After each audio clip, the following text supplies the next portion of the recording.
Bonjour à tous. Donc, comme prévu aujourd'hui, je vais vous raconter l'histoire de mon enfance, une enfance volée au sein de multiples choses vécues en famille d'accueil et ma façon dans laquelle j'ai grandi chaotique. À l'âge, j'habitais dans les Vosges. Nous sommes 5 enfants à l'époque. Donc, je me rappelle bien de ce jour où la gendarmerie a débarqué à l'école avec des assistants sociaux avant de nous placer dans un foyer de Thonon-les-Bains, en Haute-Savoie, où nous avons vécu entre 1 et 2 ans avec mon grand frère, ma grande sœur, ma petite sœur, sachant que mon petit frère, à l'époque où on a été retiré, avait 17 mois et a été directement dans une famille d'accueil. Oui, dans ce foyer, on a subi des choses encore et encore, car il existait un sous-sol avec une petite cabane où il se passait encore des choses. Voilà, avec de vagues souvenirs, parce que j'étais encore une petite fille, mais les premiers sont restés intacts. Alors que j'avais que 3 ans, je ne sais pas pourquoi. Je peux mieux me rappeler de certaines choses. Donc après avoir passé 1 à 2 ans en foyer, on a été accueillis, moi et ma petite sœur, dans un premier temps dans une famille d'accueil alors que j'allais avoir mes 8 ans. Quelques mois après, ma grande sœur nous a rejoints parce que du coup son premier placement s'est soldé par un échec et des abus dans son autre famille.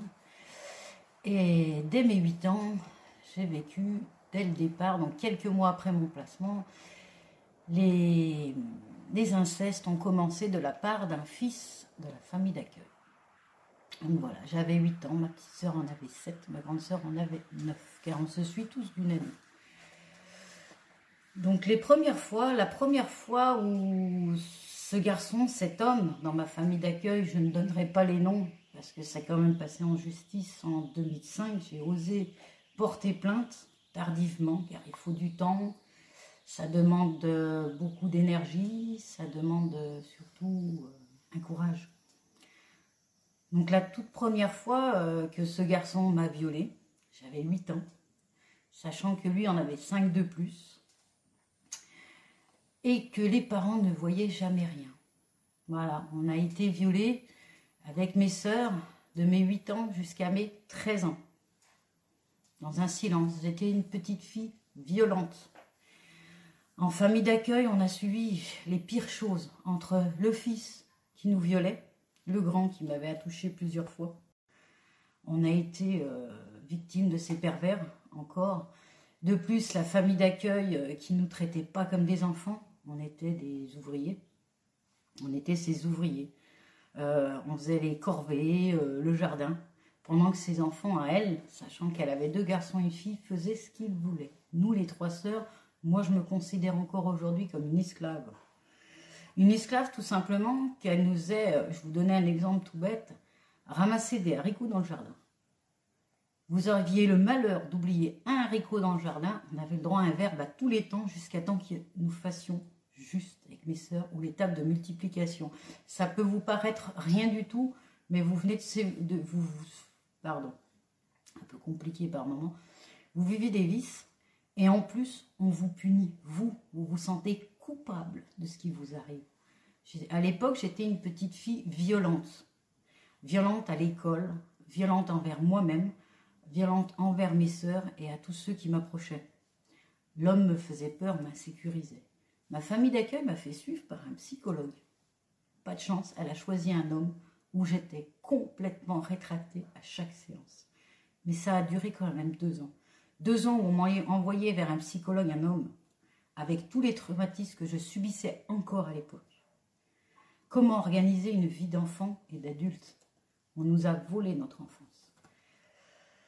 Suite à ça, j'ai réussi en 2005 à trouver la force grâce à une amie, Valérie, qui m'a donné cette force pour aller faire mon dépôt de plainte. Donc ça a été dépôt de plainte, interrogation par le parquet, par le juge, par le procureur, pour réaffirmer et à chaque fois raconter mon histoire du début à la fin. Car on était menacés On se faisait violer sous la menace, on était tenus, nous étions que des petites filles. Et on en avait tellement marre qu'on n'osait même pas en parler entre sœurs. C'est à notre vie d'adulte, quand j'ai commencé à avoir mes enfants et que je suis tombée enceinte de mes jumelles, que j'ai trouvé cette force. Cette fameuse force dont beaucoup, comme par la suite, donc j'ai vu une psychologue dans le soutien de mon lancement de plainte, qui a abouti en 2008. Donc ça a été quand même 3 années de bataille pour avoir réparation, mais réparation de quoi? Cet homme a été condamné à 5 ans de prison, 1 année ferme. 1 année ferme, on lui a posé le bracelet. Ah, on appelle ça une suite. Il y a eu dans le jugement des non-lieux partiels. Et à l'époque, j'ai même dit au juge, pensez-vous que nous avons été violés partiellement? Non, moi je crois pas. Mais les non-lieux, c'est quand on a passé certaines dates.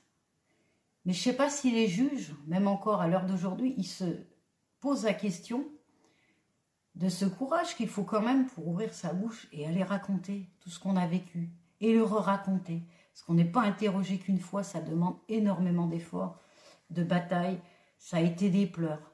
Maintenant, je peux en parler librement, car plus j'en ai parlé, plus je me suis libérée. Ça ne cicatrise pas le mal qui a été fait, mais je suis libérée. Je vivais des incestes, des viols, j'ai été battue. J'en ai gardé des séquelles au niveau de la tête. On était enfermés, constamment punis, bâillonnés pour pas qu'on parle. Quand il y avait les services qui venaient à domicile, les éducateurs, il fallait rien dire. On avait juste le droit de faire des dessins sur la terrasse. On n'avait pas le droit de voir nos amis. Moi, je faisais à l'époque de l'aviron. C'était les seuls moments de liberté que j'avais. Aller ramer.